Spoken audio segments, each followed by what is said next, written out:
ஓ முருகா, வெற்றிவேல் முருகா, வேலுண்டு வினையில்லை, மயிலுண்டு பயமில்லை. என் அன்பு தங்கமே, உன் மனதில் என்னை காண வருவதற்கு முன்பு தேவையில்லாத பல எண்ணங்கள் தோன்றியிருக்கும். அது ஏன் என்ற கேள்விக்கு நான் பதில் சொல்கின்றேன், கேள். என்னை தரிசிக்க வரும் என் குழந்தையின் மனம் தெளிந்த மழைநீர் ஓடை போல அமைதியான நிலையில் இருக்க வேண்டும்.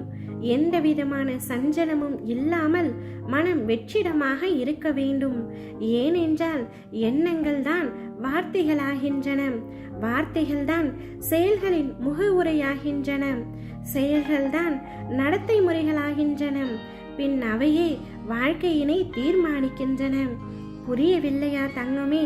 நீ சுடுதண்ணீரை கொதிக்க வைக்கின்றாய். அது முதலில் சூடு ஏறுவதில்லை. சிறிது நேரத்தில் தீயின் வெப்பத்தினால் கொதித்து மேலே நீராவி வரும்.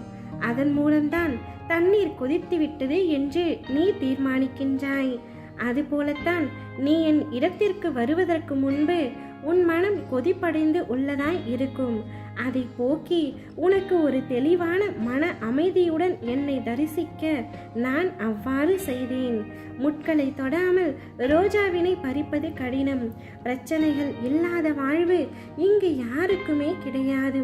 பிரச்சனைகளை முழுவதுமாக ஒதுக்கவும் முடியாது. தீர்வு உள்ள பிரச்சனைகளை கடந்து செல்வதும் தீர்வு இல்லாத பிரச்சனைகளோடு நடந்து செல்வதும் தான் வாழ்க்கை. இன்று நீ உன் வாழ்வில் ஏற்பட்டுள்ள எல்லா பிரச்சனைகளுக்கும் நீதான் காரணம்.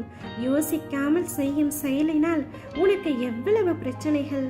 உன் கடுஞ்சொற்களால் யார் மனதையும் கஷ்டப்படுத்தாதே தங்கமே. உன் கோபம் உனக்கு எதிரி. அதனை முதலில் குறைத்துக்கொள்.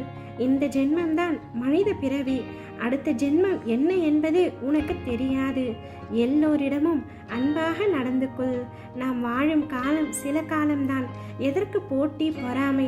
இருப்பதை வைத்து கொண்டு சந்தோஷமாக வாழ பழகிக்கொள். இன்று ஏன் இப்படி பேசுகின்றேன் என்றால், உன் ஆசானாக நீ தவறு செய்தால் தண்டிக்கும் உரிமை எனக்கு உண்டு. வாழ்வில் எங்கும் துன்பமே தீமையே என்று எண்ணினால் வரும் எண்ணங்கள் எதிர்மறையாகவும் தீயவையாகவும் தான் இருக்கும். எண்ணங்கள் அழகானால் வாழ்க்கை அழகாகும். எண்ணங்களை நீ நோக்கும் பொருட்டு மற்றும் அதன் வெளிப்பாடுதான் உன் மனம் என்பது உனக்குள்ளேயே இருக்கும் எதிரி. உன்னை தடுமாற வைக்கும். நல்லது கெட்டது என இருமுகமாய் உன்னுள் உன்னை குழப்பி துயரம் என்ற சேற்றில் எதிர்மறை எண்ணங்களால் உன்னை தள்ளிவிடும். நீ வெளியில் போராடுவதை விட 1000 மடங்கு உன் மனதிடனும் உன் எண்ணங்களுடனும் போராட வேண்டும்.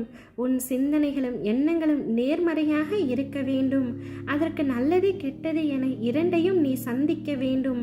அதுதான் இப்பொழுது நீ போராடும் கெட்டதுக்கும் இடையில் இருந்து நீ மீண்டு வருவது. உன்னுடைய எண்ணங்கள் உன் இயல்பான குணாதிசயங்களில் இருந்து வருவது. ஆனால் குணத்தின் முழு சாயலில்தான் எண்ணம் என்றால் இல்லை. உன் கணம் என்பது உன் ஆன்மாவுடன் ஒன்றானது. அதற்கு ரூபங்கள் கிடையாது. நேர்மறை எதிர்மறை என்ற கோணம் கிடையாது. ஆனால் எண்ணம் என்பது இந்த உலக ஆசைகளை உன் மனதில் தூண்டி உன் நிஜ உருவத்தை மறைத்து நிழல் போல பின்தொடர செய்யும். உன் குணம் என்னுடன் ஒன்றான விஷயம். அதை பற்றி நீ கவலைப்படாதே.